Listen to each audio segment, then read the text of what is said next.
Fala pessoal, tudo bem com vocês? Bom, vamos então retomar o nosso curso de contratos. Estamos estudando o contrato de mútuo, né, que, como já falamos, é uma espécie de empréstimo, tá bom? No vídeo anterior, a gente teceu várias informações introdutórias acerca do contrato de mútuo, né? Falamos sobre o conceito, classificações, enfim. E a partir de agora a gente vai começar a analisar regras mais específicas desse tipo de contrato, tá bom?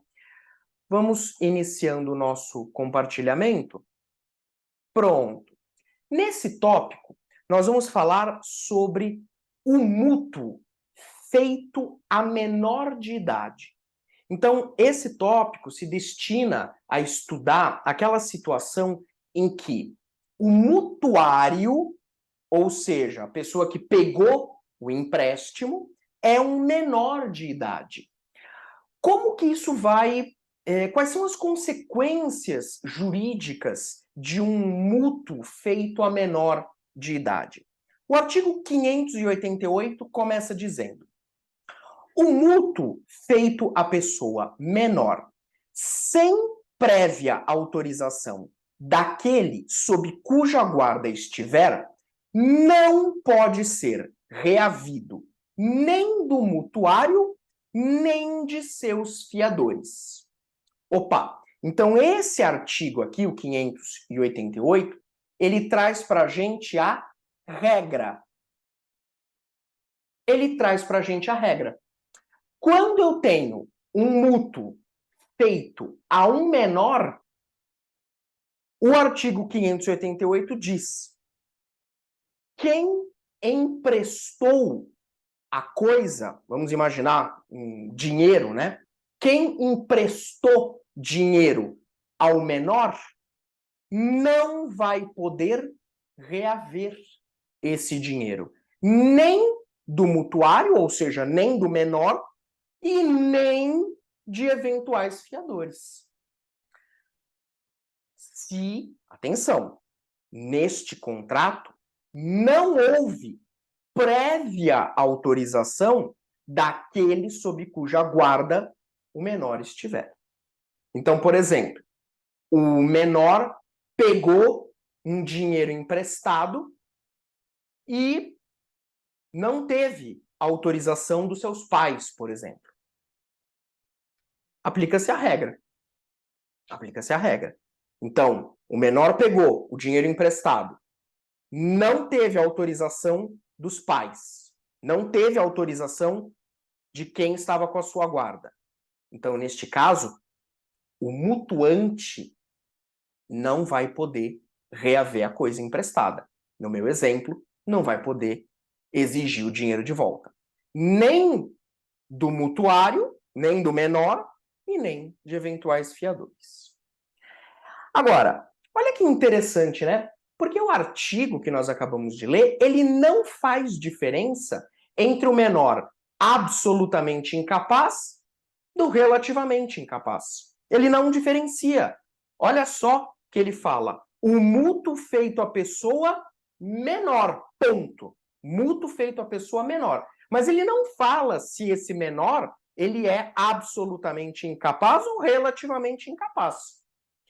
Então, mas isso seria relevante, professor? Em tese seria, porque a teoria geral do negócio jurídico, quando trabalha com as nulidades, fala que a nulidade seria absoluta se o menor fosse absolutamente incapaz, ou a nulidade seria relativa, se fosse relativamente incapaz. Então, do ponto de vista da teoria geral do negócio jurídico, a diferenciação teria importância.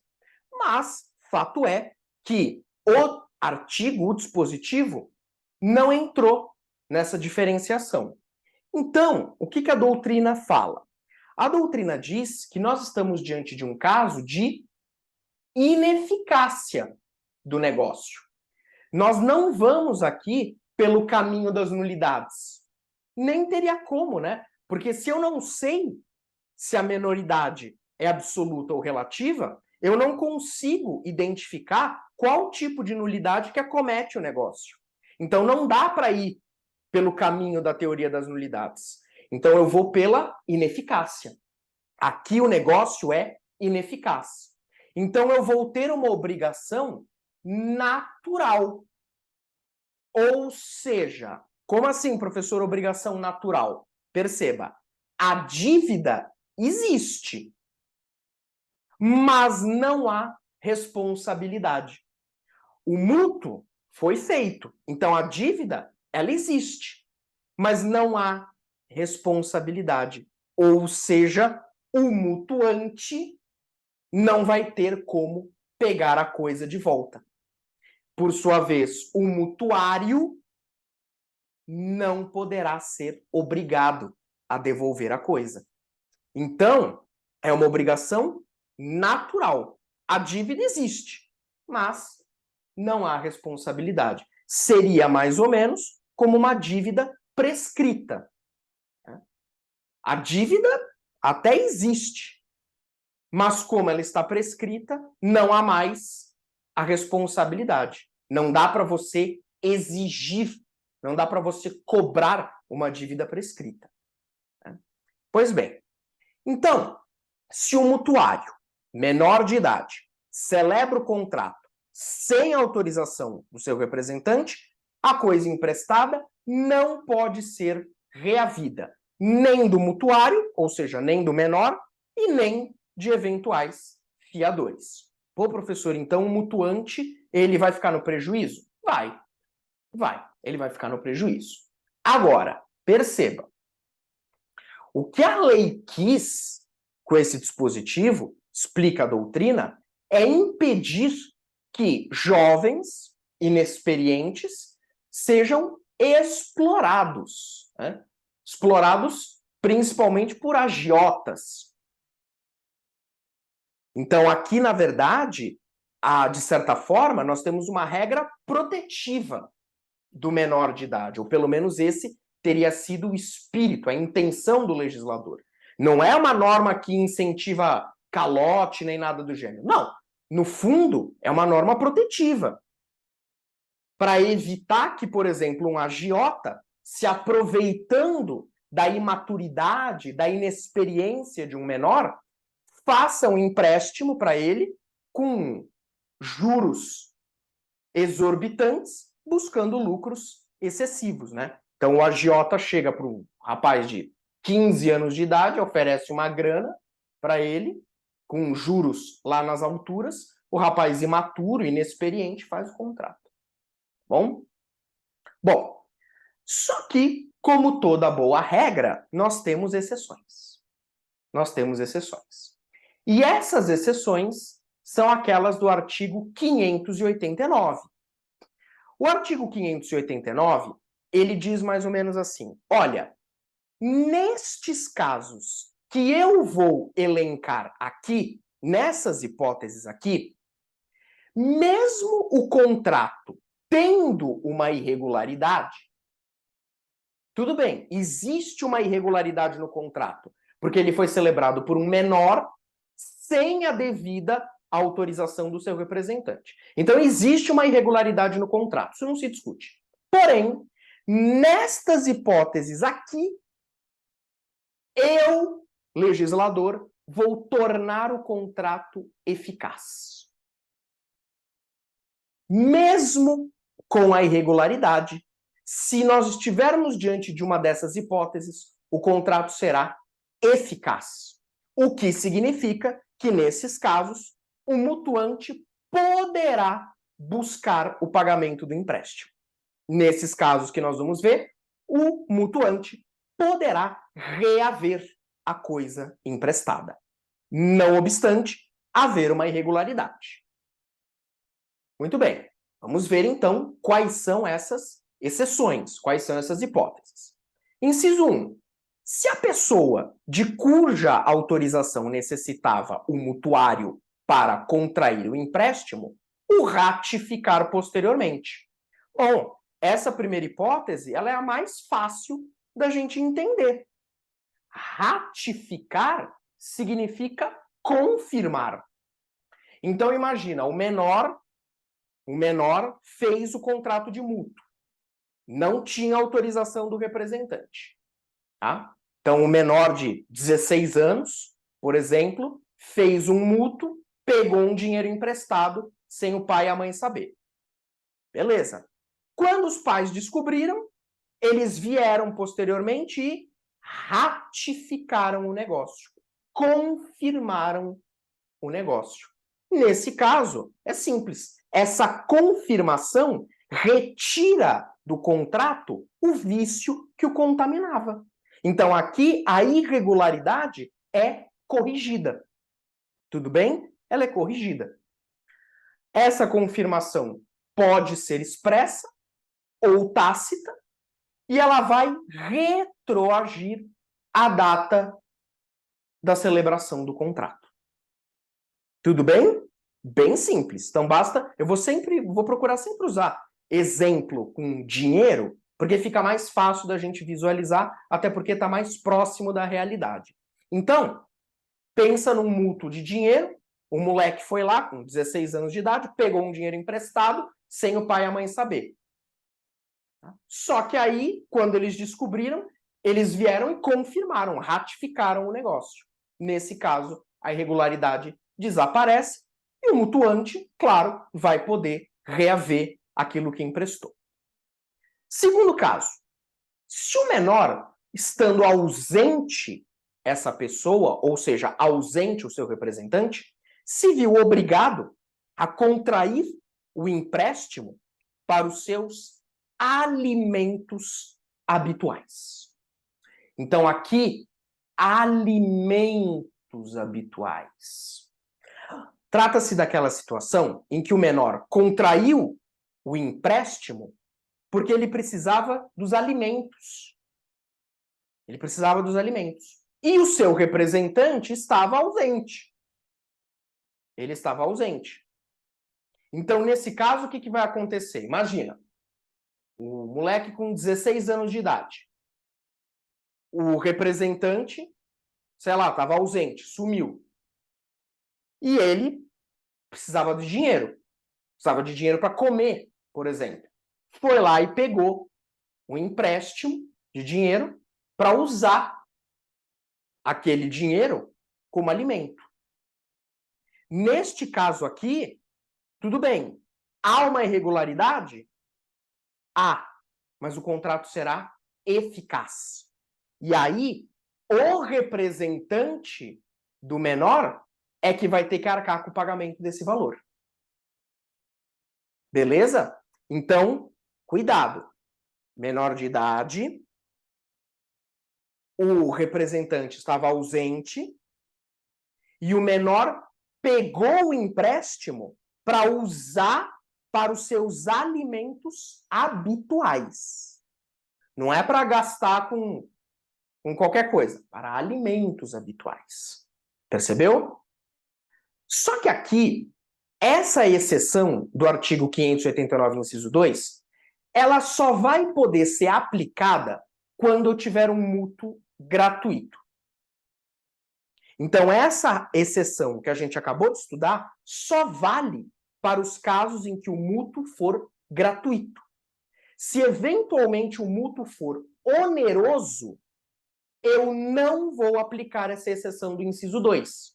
Se eu tiver um mútuo oneroso, que é o que nós chamamos de mútuo feneratício.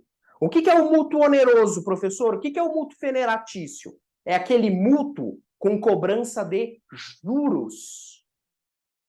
Se eu tiver um mútuo feneratício, oneroso, com cobrança de juros, eu não aplico a exceção do inciso 2. E aí, quem emprestou o dinheiro não vai poder cobrar com o pagamento dos juros. Percebeu? Então, muito cuidado com esse inciso 2. Esse inciso 2 aqui, ó, casquinha de banana para concurso público. Cuidado. Ele só vale quando o mútuo for gratuito. Se for oneroso, que é o que a gente chama de mútuo feneratício, empréstimo com cobrança de juros, não aplica. Beleza? E aí tem essa expressão, né? Alimentos habituais. O que entra aqui? Bom, além de entrar o valor dos alimentos propriamente ditos, a doutrina também fala que esse conceito abrange despesas médicas. Então, o menor estava lá com o seu representante ausente, sumido, e ele estava precisando ir no médico. Estava passando mal, precisava ir no médico, foi no médico, precisava de dinheiro para pagar a despesa médica, foi lá e pegou dinheiro. Despesas com vestuário também entra. Despesas com instrução, estudo. E até mesmo, diz a doutrina, despesas com lazer. Porque, se você parar para pensar, tudo isso está abrangido pelo conceito de alimentos, né? Então, o valor dos alimentos, ele pode ser usado para essas despesas aqui, né? Despesas médicas, com vestuário, instrução e até mesmo com lazer. Bom? 3. Se o menor tiver bens ganhos com o seu trabalho, mas em tal caso, a execução do credor não lhes poderá ultrapassar as forças. Aqui é o seguinte, aqui, verdade seja dita, foi uma viagem do código. Foi uma viagem do código. Por quê? Porque essa hipótese aqui, ela é praticamente impossível da gente verificar na prática. É uma hipótese que existe na teoria, é uma hipótese que para uma prova, para um concurso, até pode ser cobrado, né? Beleza? Mas do ponto de vista prático, isso aqui é inviável, é muito raro de acontecer, para não dizer impossível, né? Por quê? Porque aqui o que o inciso 3 quis dizer foi o seguinte, ó, se o menor de idade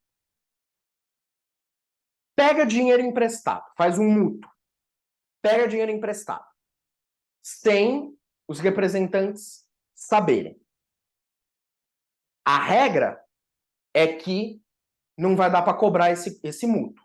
Beleza, vimos isso. Porém, se o menor tiver economia própria, se o menor tiver trabalhando e ganhando dinheiro, nesse caso, quem emprestou o dinheiro pode cobrar sim. Tem direito de reaver aquilo que emprestou? Sim. Esse foi o raciocínio do código, do inciso 3. E está correto. Só que qual o problema? O problema está lá na parte geral. Porque o artigo 5º, parágrafo único, inciso 5 do Código Civil, diz que quando o menor com 16 ou 17 anos tiver economia própria, esse menor estará emancipado. Isso é causa de emancipação. Menor com 16 ou 17 anos que tiver economia própria é menor emancipado. E aí, professor? Bom, e aí que, estando o menor emancipado, ele vai poder celebrar negócios jurídicos de forma válida, como, por exemplo, um contrato de mútuo. Percebeu a distorção que existe? É como se houvesse uma falha de comunicação entre esse dispositivo da parte especial e a parte geral, né? Porque do ponto de vista prático, se o menor trabalha, tem economia própria, ele está emancipado. Se ele está emancipado, ele pode celebrar negócios validamente. Então o mútuo seria válido. Ele nem precisaria de autorização dos representantes, né? Agora, se a gente conseguir imaginar uma situação em que o menor tenha ganhos, aufira ganhos com o seu trabalho, sem que isso gere emancipação, aí tudo bem. Aí a restituição do valor emprestado será devida, eu posso aplicar essa exceção do inciso 3.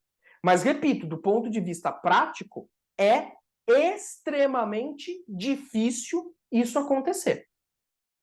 Tá bom? Mas, se a gente conseguir um cenário em que o menor ganhe com o seu trabalho, tenha a sua economia e não esteja emancipado, aí tudo bem.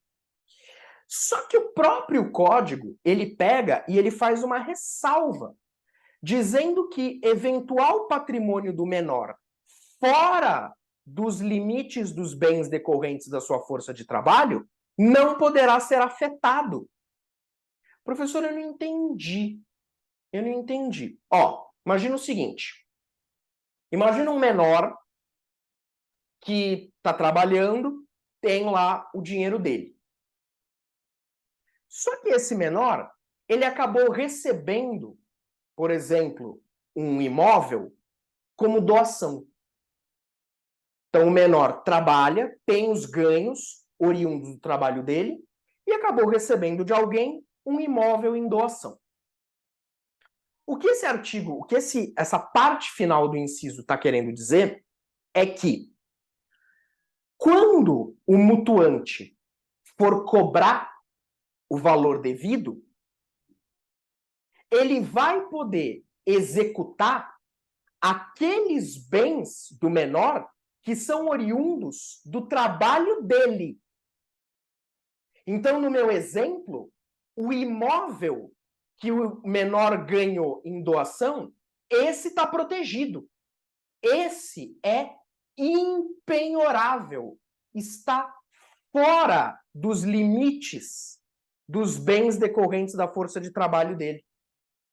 Aquilo que for decorrente da força de trabalho do menor vai responder em eventual execução por aquilo que está sendo devido.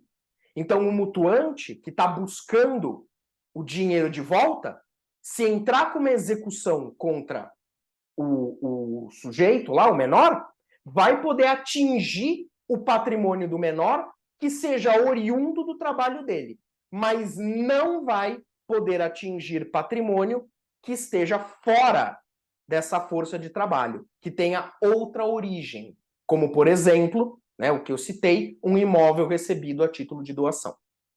Tá bom? Beleza? É isso que o dispositivo quis dizer. Esse inciso 3, ele é o mais chatinho realmente da gente entender, mas acho que deu para ficar claro. Inciso 4.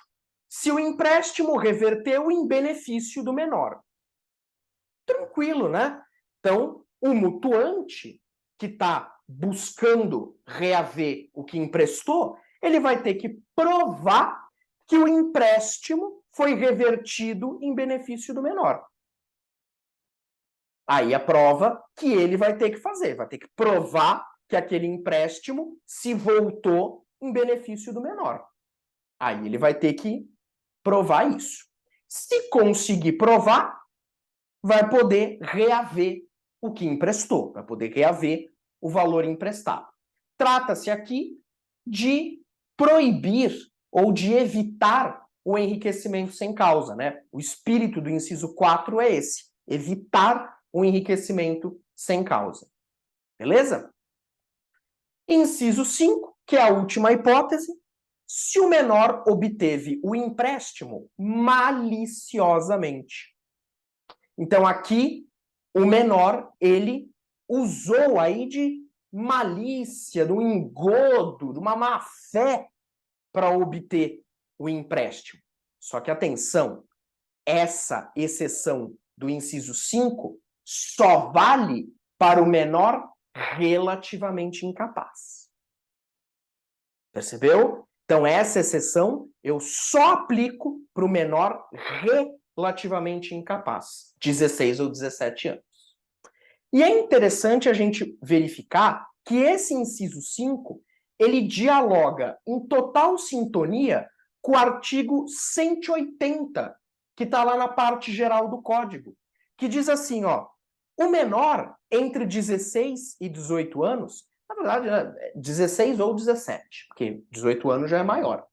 Tá? Então, o menor não pode, para eximir-se de uma obrigação, invocar a sua idade dolosamente se a ocultou quando inquirido pela outra parte, ou se no ato de obrigar-se declarou-se maior.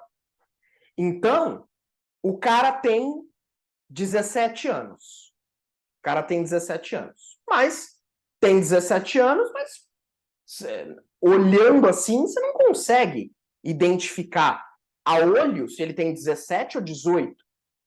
Pensa num cara alto, então você fala, putz, não sei. O mutuante, quando foi fazer o negócio, perguntou, quantos anos você tem? Ah, eu tenho 18, sou maior, tenho 18. Opa, o menor, ele está dolosamente se declarando maior, né? Se declarando maior. Então, depois, como é que ele poderia tirar proveito disso? Percebeu? Então, aqui a gente tem aquele clássico princípio de que ninguém pode se beneficiar da própria torpeza, né? Clássico princípio aí do direito. Percebeu? Então, pessoal, nesse caso, se o menor obteve o empréstimo maliciosamente, como, por exemplo, ocultou a idade ou mentiu acerca da idade, disse que era maior quando na verdade não era, o mutuante vai ter direito de ir atrás para receber o que emprestou. Beleza? Pois bem, com isso a gente finalizou esse tópico referente ao mutuário menor de idade. Para a gente terminar, vamos só verificar esse outro tópico que diz respeito à garantia no mútuo. Olha só que interessante. O artigo 590 fala: o mutuante pode exigir garantia da restituição se antes do vencimento o mutuário sofrer notória mudança em sua situação econômica. Veja bem, aqui você tem que raciocinar o seguinte: o mútuo, ele é um contrato temporário, como nós já falamos. Ele é um contrato temporário, porque afinal de contas, empréstimo, né? É um contrato temporário. Só que os efeitos dele se prolongam no tempo. Se prolongam no tempo. Então, por exemplo, eu emprestei dinheiro para um amigo meu. Falei, ó, vamos fazer o seguinte, hoje é dia, vamos imaginar, 1º de fevereiro. 1º de maio, você tem que me devolver o dinheiro que eu te emprestei. Beleza? Beleza. Colocou lá. 1º de maio, vencimento. Você sabe que o direito das obrigações nos ensina que o credor não pode cobrar a dívida, não pode cobrar a obrigação antes do vencimento. Regrinha básica de direito das obrigações. O vencimento é 1º de maio, até lá, eu não posso cobrar a dívida, que ela ainda não venceu. Só que, imagine que nesse meu exemplo, eu emprestei dinheiro para o meu amigo, acreditando piamente que ele iria me pagar, e aí eu descubro que ele acabou sofrendo um revés financeiro. Ele sofreu um golpe, ele tinha, vamos imaginar, um comércio e o comércio faliu, sei lá, ele sofreu algum revés financeiro. E a sua solvabilidade agora está comprometida. O que eu, mutuante, preocupado, posso fazer? Exigir garantia. A dívida, em tese, eu não posso cobrar antes do vencimento. Eu tenho que esperar vencer. Então, eu não posso exigir que ele me pague, que ele me devolva o dinheiro antes do vencimento. Mas eu posso exigir uma garantia. Seja real, seja fidejussória. Posso exigir a garantia. É exatamente o que o artigo 590 me autoriza. Então, antes do vencimento, eu descubro que o mutuário sofreu notória mudança em sua situação econômica. Eu posso exigir uma garantia. Tá bom? Agora, a doutrina diverge sobre o que aconteceria se o mutuário não prestasse a garantia. Porque o artigo não fala. O artigo 590, ele é só isso aqui, não tem mais nada. E aí vem a pergunta, tá, o mutuante está exigindo a garantia, como ele pode fazer. Só que o mutuário não presta a garantia. E aí, qual a consequência disso? Claro que melhor teria sido que o próprio código dissesse, né? Qual a consequência? Ó, se não prestar a garantia, vai acontecer tal coisa. Aí a gente não teria problema. Mas o código foi omisso. E a doutrina diverge. E aí? Mutuário não presta a garantia. O que acontece? Para a doutrina majoritária, posicionamento majoritário, haverá o vencimento antecipado da dívida. Então, a doutrina majoritária diz, mutuário, você não prestou a garantia, então, como punição, como sanção, vencimento antecipado da dívida. A dívida venceu e agora o mutuante vai poder cobrar a dívida. Bom, como eu disse, é o posicionamento majoritário, mas não é pacífico. Tem gente que discorda. Pelo seguinte, vamos imaginar um caso em que não haja cláusula expressa no contrato nesse sentido. Porque tudo bem, se eu, no contrato de mútuo, coloco uma cláusula nesses termos aqui, de vencimento antecipado da dívida, caso não haja prestação da garantia, beleza, não tenho que me preocupar. Mas e se o contrato for omisso? O contrato é omisso, a lei é omissa, uma outra parte da doutrina vem e fala, eu não concordo com o vencimento antecipado da dívida. Por quê? Porque as hipóteses de vencimento antecipado da obrigação, elas estão lá previstas na lei. Neste caso, a lei não prevê. O código foi omisso, então não tem previsão legal. Não tem previsão legal, não tem previsão no contrato, como que nós vamos criar essa sanção de vencimento antecipado da dívida? Que é algo muito sério. As hipóteses legais em que o vencimento antecipado da obrigação ocorre são hipóteses excepcionais. São excepcionais. E, portanto, devem ser interpretadas restritivamente. Olha aí o problema. Olha aí o problema. Problema que poderia ter sido evitado se o legislador tivesse, né, sido um pouco mais cauteloso. Como não foi, a doutrina diverge. Mas posicionamento majoritário continua sendo no sentido de vencimento antecipado da dívida. Embora haja corrente que não concorde com isso por esse argumento que eu te mostrei aqui. Beleza? Bom, pessoal, vamos parando esse vídeo por aqui. Vou parando o nosso compartilhamento. Vimos, então, o caso do mutuário menor de idade, né, o mútuo feito a menor de idade, e vimos, já aproveitando, a possibilidade do mutuante exigir garantia no contrato de mútuo. Tá bom? Vamos parando por aqui. No próximo vídeo, a gente retoma com mais contrato de mútuo. Tá bom? Abraço, até lá.